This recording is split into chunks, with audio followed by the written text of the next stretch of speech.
എല്ലാ പ്രാവശ്യവും നബിദിനത്തിന്റെ പേരിൽ, പെരുന്നാളിന്റെ പേരിൽ, റമദാനിന്റെ പേരിൽ, ബദരീങ്ങളുടെ പേരിൽ ഗാനമേള നടത്തി, പണപ്പിരിവ് നടത്തി, അതിന്റെ പേരിൽ പാവപ്പെട്ടവരെ സഹായിക്കുന്നു എന്ന് വീമ്പളക്കുന്ന പൈശാചികമായ പാതയേറ്റുപോര ഒരു വിഭാഗത്തിന്റെ പ്രവർത്തനങ്ങൾ തെറ്റാണ് എന്ന് ലോകത്തോട് വിളിച്ചു പറഞ്ഞുകൊണ്ട് അള്ളാഹുവിന്റെ പൊരുത്തവും തൃപ്തിയുമാണ് വലുത്.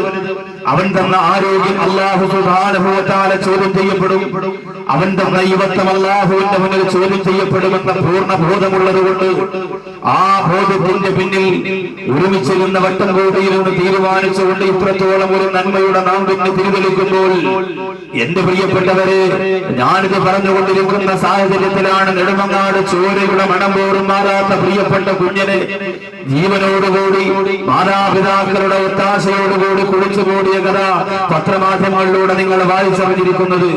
പ്രിയപ്പെട്ട മാതാവിനെ ഭീമാപള്ളിയുടെ പടിവാതിൽ കൊണ്ടുവന്ന് കളഞ്ഞിട്ട് പോര മുസ്ലിം ചെറുപ്പക്കാരനും ഈ കാലഘട്ടത്തിന്റെ അല്ലെങ്കിൽ ഈ പരിസരത്തിന്റെ അല്ലെങ്കിൽ ഈ ജില്ലയുടെ ശാപമായി നിലകൊള്ളുമ്പോൾ എന്റെ പ്രിയപ്പെട്ട മുസ്ലിം ചെറുപ്പക്കാരെ ചിന്തിക്കുന്നുണ്ടാകും, ഉസ്താദേ ഒരുപാട് പ്രഭാഷണം കേട്ടവരാ ഞങ്ങൾ, ഒരുപാട് നസീഹത്തുകൾ കേട്ടവരാ ഞങ്ങൾ, അലമാരയുടെ അകത്തളത്ത് മുഴുവനും ഒരുപാട് പ്രഭാഷണ സീഡുകൾ ഇങ്ങനെ അടുക്കി വെച്ചിരിക്കുകയാ.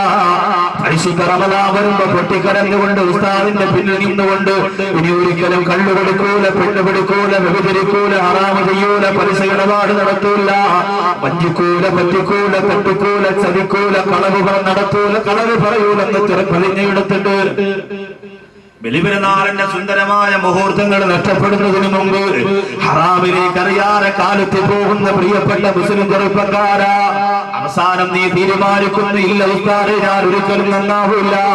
യുവാക്കൾക്ക് വേണ്ടി എത്രത്തോളം ആവേശത്തോട് നിങ്ങൾ പ്രഭാഷണം നടത്തിയാലും ഹിദായത്തിന്റെ വഴിയിലേക്ക് ഞങ്ങൾക്ക് വരാൻ കഴിയില്ല. 27-ാം രാവിന്റെ രാത്രിയിൽ പൊട്ടിക്കരഞ്ഞുകൊണ്ട് ദ്വാരം വിട്ട് അവസാനം പെരുന്നാൾ കഴിഞ്ഞപ്പോ ഈമാനികമായ ചൈതന്യം നഷ്ടപ്പെട്ടു പോയല്ലോ പ്രിയപ്പെട്ട ഉസ്താദേ.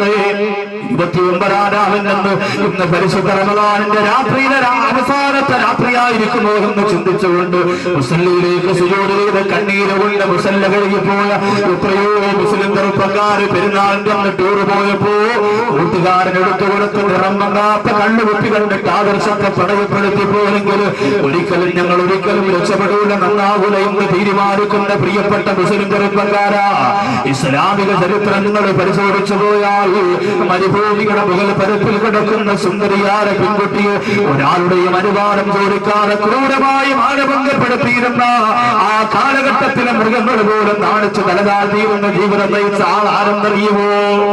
ആരാ പ്രിയപ്പെട്ടവരെ? കള്ളുകുടിക്കാതെ ഉറങ്ങൂല്ല, കള്ളുകുടിക്കാതെ ഉണരൂല്ല, കള്ളുകുടിക്കാതെ സംസാരിക്കൂല, കള്ളുകുടിക്കാതെ ജീവിക്കൂല. ആരായിരുന്നു പ്രിയപ്പെട്ടവരെ? സയ്യിദുനാ ഉമർ ഇബ്നുൽ ഖത്താബ് റളിയല്ലാഹു തആല അൻഹു ആയിരുന്നു. ഇസ്ലാമിലേക്ക് കടന്നു വരുന്നതിന് മുമ്പ്, ഹിദായത്തിന്റെ വെളിച്ചം കിട്ടുന്നതിന് മുമ്പ് മഹാനായ ഉമർ റളിയല്ലാഹു അൻഹു ആരായിരുന്നു? പെരിങ്കുളത്തെ സഹോദരിമാർക്കറിയോ? നൂറുകണക്കാരെ കുഞ്ഞു പെൺമക്കളെ ജീവനോടുകൂടി ഉമർ റളിയല്ലാഹു തആല അൻഹു തന്റെ കൈകൊണ്ട് കുഴിച്ചു കൂടിയിട്ടുണ്ട്. കാട്ടറബികൾ പിറന്നു വീഴുന്നത് പെൺകുട്ടിയാണെന്നറിയുമ്പോ മരുഭൂമിയിൽ മണ്ണുവാതിയിട്ട് കുടിച്ചു മൂടിക്കൊണ്ടിരിക്കുമ്പോ ഏതെങ്കിലും ഒരു പിതാവിന് തന്റെ പൊന്നുമോളെ കുറിച്ചിടാൻ കഴിയുന്നില്ല, എന്റെ മനസ്സ് വല്ലാതെ വിരുമ്പു പോകുന്നു എന്ന് ഏതെങ്കിലും ഒരു പിതാവ് പറഞ്ഞാൽ ഉമർ റളിയല്ലാഹു തആല അൻഹു പറയുകയാണ്, കൊണ്ടുവാ. ഏത് വാപ്പാകാണ് മക്കളെ കുറിച്ചിടാൻ മടി വരുന്നത്? എന്റെ മുമ്പിൽ കൊണ്ടുവാ. ഈ മണ്ണിന്റെ പുറത്ത് പെൺകുട്ടികളെ വേണ്ടെന്ന് പറഞ്ഞുകൊണ്ട് മണ്ണിന്റെ ഉള്ളറയിൽ ചോരയുടെ മണം മാറാത്ത പൊട്ടിക്കരയാറുള്ള സ്വാതന്ത്ര്യം പോലും കൊടുക്കാത്ത പെൺകുട്ടികളെ കുഴിച്ചുകൂടിയ ചരിത്രത്തിന്റെ ഉടമയായിരുന്ന ഉമർ ഇബ്നുൽ ഖത്താബ് ഇന്നെവിടെയാണ് ബഹുമാനപ്പെട്ടവർ കിടക്കുന്നത്? പെരിങ്കുളത്തുള്ള കള്ളുകുടിയും പോലും അറിയാതെ ഉമർ ഇബ്നുൽ ഖത്താബ് എന്ന പേര് കേൾക്കുമ്പോ എന്ന് പറഞ്ഞു പോകുന്നതെന്തുകൊണ്ടാ? നിങ്ങൾക്ക് പറയാൻ ചിലപ്പോ മനസ്സ് വരുന്നില്ലായിരിക്കാം. പെരിങ്കുളത്തിന്റെ പരിസരത്തുള്ള പറവകൾക്ക് സന്തോഷമാണ്. ആ മഹാനുഭാവന്റെ പേര് പറയുമ്പോ ഈ അന്തരീക്ഷത്തിന് സന്തോഷമാ, ഈ പരിസരത്തിന്റെ സന്തോഷമാ, ഈ മജ്‌ലിസിന്റെ ഇജാബത്തിന് പോലും കാരണമാ. അത്രത്തോളം വലിയ പദവിയിലേക്ക് എത്തിയതെന്തുകൊണ്ടാ? അള്ളാഹു കൊടുത്ത യുവത്വത്തെ, അള്ളാഹു കൊടുത്ത ആരോഗ്യത്തെ ഹറാമിന് വേണ്ടി ചെലവഴിച്ചപ്പോ അള്ളാഹു പടച്ചതമ്പുരാൻ അനുഗ്രഹിച്ചു കൊടുത്ത തന്റെ പവറുള്ള സമയം ഇസ്ലാമികമായ പ്രവർത്തനങ്ങൾക്ക് വേണ്ടി ചെലവഴിച്ചപ്പോ അവസാനം പൊട്ടിക്കരഞ്ഞുകൊണ്ട് മുത്തുനബി മുഹമ്മദ് മുസ്തഫ സല്ലല്ലാഹു അലൈഹി വസല്ലമ തങ്ങളുടെ തിരുമുമ്പിൽ വന്ന് മുസ്ലിമായി മടങ്ങിപ്പോയെന്ന് ചരിത്രം പറയുമ്പോ എന്റെ മുസ്ലിം ചെറുപ്പക്കാരാ, ഞങ്ങൾക്ക് രക്ഷപ്പെടാൻ കഴിയില്ലാന്ന് സ്വയം തീരുമാനിക്കല്ല പോര്.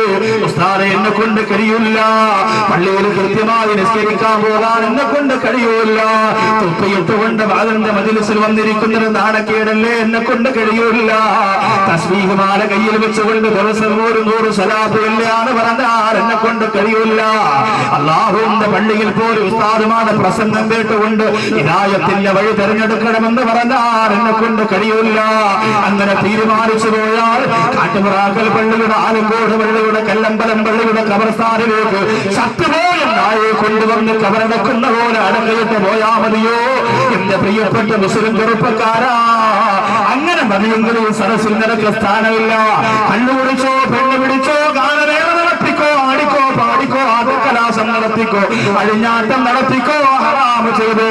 പക്ഷെ അല്ലാഹുവിന്റെ കോടതിയിലേക്ക് കടന്നു വരുമ്പോ പാവപ്പെട്ട നൗസാദ് വാക്കവിക്ക് 2 മണിക്കൂർ പെരുങ്കുളത്ത് അനുവദിച്ചു തന്നിട്ട് എന്തുകൊണ്ട് പറഞ്ഞു കൊടുത്തില്ലടാ എന്നോട് അള്ളാഹു ചോദിക്കൂല ചെറുപ്പക്കാരാ. പക്ഷെ എന്റെ മുമ്പിൽ ആവേശത്തോട് ഓടി വന്നിരിക്കുന്ന ചെറുപ്പക്കാരാ, അള്ളാഹു ആരോഗ്യം തന്നില്ലേ, അള്ളാഹു ആഫിയത്ത് തന്നില്ലേ, അള്ളാഹു കഴിവ് തന്നില്ലേ? ഇവിടുന്ന് 50 രൂപ മുടക്കിയിട്ട് തിരുവനന്തപുരം RCCയിലേക്ക് എന്റെ ചെറുപ്പക്കാർക്കൊന്ന് ചെല്ലാൻ പറ്റോ?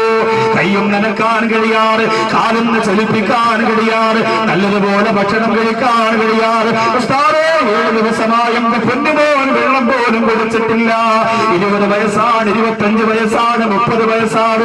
ക്യാൻസർ ബാധിച്ച് മുടിയില്ല, കൊഴുന്നു പോലും വിളറി വെളുത്തുകൊണ്ട് കോടികളുടെ മരുന്നും മന്ത്രവുമായി കഴിഞ്ഞു പോലുള്ള ആയിരക്കണക്കിന് ചെറുപ്പക്കാര് എന്റെ സഹോദരങ്ങള് RCCയിലും അതുപോലെ ക്യാൻസർ രോഗ ആലയങ്ങളിലൊക്കെ കണ്ടെത്താൻ സാധിക്കുമെങ്കിൽ അല്ലാഹു ആരോഗ്യം തന്ന ചെറുപ്പക്കാരാ, അല്ലാഹു ആഫിയത്ത് തന്ന ചെറുപ്പക്കാരാ, അല്ലാഹു തന്നിടം തന്ന ചെറുപ്പക്കാരാ, അല്ലാഹു കഴിവ് തന്ന ചെറുപ്പക്കാരാ, അല്ലാഹു പണം തന്ന ചെറുപ്പക്കാരാ, അല്ലാഹു പവർ തന്ന ചെറുപ്പക്കാരാ.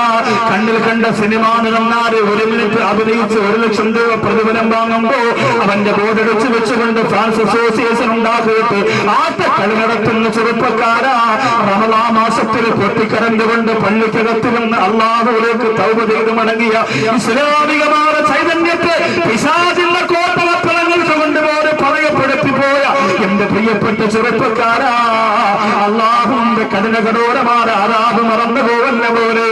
എത്രയോ പെട്ടെന്നാണ് റമളാൻ കഴിഞ്ഞു പോയത്. 29 രാവും പകരം എങ്ങനാ പോകെന്ന് നിങ്ങൾക്കറിയോ സഹോദരാ? അല്ലാഹു പടച്ച തമ്പുരാ ആ റമളാനിന്റെ പൂർണ്ണമായ പൊരുത്തം നമുക്ക് തന്നനുഗ്രഹിക്കട്ടെ. എല്ലാ വർഷത്തെയും പോലെ അങ്ങ് കടന്നുപോട്ടെ. എല്ലാ വർഷത്തെയും പോലെ പെരുന്നാൾ കഴിയുമ്പോ മുസല്ലേം മടക്കി കട്ടിലിന്റെ അടിയിൽ വെച്ച് ഫുള്ള് ലീവാണല്ലോ പിശാചിന്റെ. ഇബ്ലീസ് ലഅനത്തുല്ലാഹിലേക്ക് റമളാൻ മാസം ഫുള്ള് ലീവാണ്. അപ്പൊ നിങ്ങൾ പറയാം റമളാനിലും നടക്കുന്നുണ്ടല്ലോ ഉസ്താദെ അനർത്ഥങ്ങളൊക്കെ. പുള്ളിക്കാരന് ലീവാണെങ്കിൽ പിന്നെ അതെങ്ങനെ നടക്കും? ഇപ്പൊ ഞാനൊരു പള്ളിയുടെ മെയിൻ ഇമാമാണ്. 3 ആഴ്ച എനിക്ക് പള്ളിയിൽ ഖുത്ബ ഓതാൻ വരാൻ പറ്റൂല, അല്ലെങ്കിൽ എനിക്ക് ഡ്യൂട്ടി ഇല്ല, ഞാൻ ലീവ് എടുക്കുകയാണ്. സെക്രട്ടറിയെ പറഞ്ഞ് ലീവ് എടുക്കുമ്പോൾ അതിന് പറ്റിയ ഒരാളിനെ കണ്ടെത്തിയിട്ട് ലീവ് എടുക്കുള്ളൂ. അതിന് പറ്റിയ ഒരാളിനെ ഏൽപ്പിക്കും. അപ്പൊ അസിസ്റ്റന്റ് ഉസ്താദ് ആണെങ്കിൽ പറയും ഉസ്താദ് നോക്കിക്കൊള്ളു, ഞാൻ ഒരു 3 ആഴ്ച ഉണ്ടാവൂല, ഞാൻ നടത്തിക്കൊണ്ടിരുന്ന കാര്യങ്ങളൊക്കെയാണ്, അത് നിങ്ങൾ ശ്രദ്ധിച്ചോളണം എന്ന് പറഞ്ഞിട്ട് ഞാൻ പോകുള്ളൂ. ഇതുപോലെ ഇബ്ലീസ് കുറച്ച് ആൾക്കാരെ ഏൽപ്പിച്ചിട്ടാ മൂപ്പര് ചങ്ങലയിൽ കയറി. റമളാൻ മാസം, പരിശുദ്ധ റമളാൻ മാസം ആവുമ്പോ ചങ്ങലക്കിടും പിശാചിനെ. അറിയാതെ കേരളിന്റെ കണക്ഷൻ നിങ്ങൾ ഊരൂലേ? എന്തുകൊണ്ടാ? പിശാചിനെ ചങ്ങലക്കിട്ടത് കൊണ്ടാ. കറക്റ്റ് പെരുന്നാളിന്റെ പിറക്കി മുമ്പെടുത്ത് തിരിച്ചു വിട്ടു. എന്തുകൊണ്ടാ? ചങ്ങല അഴിച്ചു വിട്ടത് കൊണ്ട്. എങ്കിലും ഈ പരിശുദ്ധ റമളാൻ മാസത്തിന്റെ പകൽ സമയങ്ങളിൽ, രാത്രി സമയങ്ങളിൽ എന്തുകൊണ്ട് അനർത്ഥങ്ങൾ ചെയ്യാൻ നമുക്ക് തോന്നുന്നു എന്ന് ചോദിച്ചാൽ, ഇബ്ലീസ് കുറച്ച് ആൾക്കാരെ കാര്യങ്ങൾ ഏൽപ്പിച്ചിരിക്കും. അവരുടെ പേര് സാക്ഷാൽ ഇബ്ലീസ് എന്നല്ല. അവര് പള്ളി നിസ്കരിക്കാൻ വരും, കഞ്ഞി കുടിക്കാൻ വരും. ഇബ്ലീസ് പറയും കഴിഞ്ഞ വർഷത്തെ പോലെ ഈ വർഷവും 17-ാം രാവിലെ അടി ഉണ്ടാക്കുന്ന കാര്യം നിങ്ങൾ ഏൽപ്പിച്ചിരിക്കണം. ഏത് പള്ളിയിൽ വേണമെന്ന് പറഞ്ഞു കൊടുത്താൽ മതി, ഏത് സ്ഥലത്ത് വേണമെന്ന് പറഞ്ഞു. അങ്ങനെ കുറച്ച് ഇബ്ലീസിന്റെ അണികൾ നമ്മുടെ നാട്ടിലുണ്ട്, എല്ലാ സദസ്സിലും ഉണ്ടാകും, എല്ലാ മജ്‌ലിസിലും ഉണ്ടാകും. അവന്റെ പൂർണ്ണമായ പ്രവർത്തനങ്ങൾ ഏറ്റെടുത്തുകൊണ്ട് ജീവിക്കുന്ന ചില പൈശാചിക ബാധ ഏറ്റുപോയി അവരെ ഏൽപ്പിച്ചിരിക്കുകയാണ് കാര്യം. അല്ലെ, നിങ്ങൾ പറയില്ലേ അയാൾക്ക് മിണ്ടാതിരുന്ന പോരായിരുന്നു, കഞ്ഞി ഒഴിച്ചു കൊടുത്തോണ്ടിരുന്ന സമയത്ത് അയാള് ഇന്നിത്തി മഞ്ഞ കൂടുതലാണല്ലോ എന്ന് പറയേണ്ട വല്ല കാര്യമുണ്ടോ? അതിലെ പാചകം ചെയ്താണ് ദേഷ്യം വന്നത്. ഈ ആളെ കൊണ്ട് പറയിപ്പിച്ചത് ഇബ്ലീസാണ്. പക്ഷേ ഇബ്ലീസ് റമളാൻ മാസം ലീവായതുകൊണ്ട് പുള്ളിയെ തന്നെ കാര്യങ്ങൾ ഏൽപ്പിച്ചിരിക്കുക.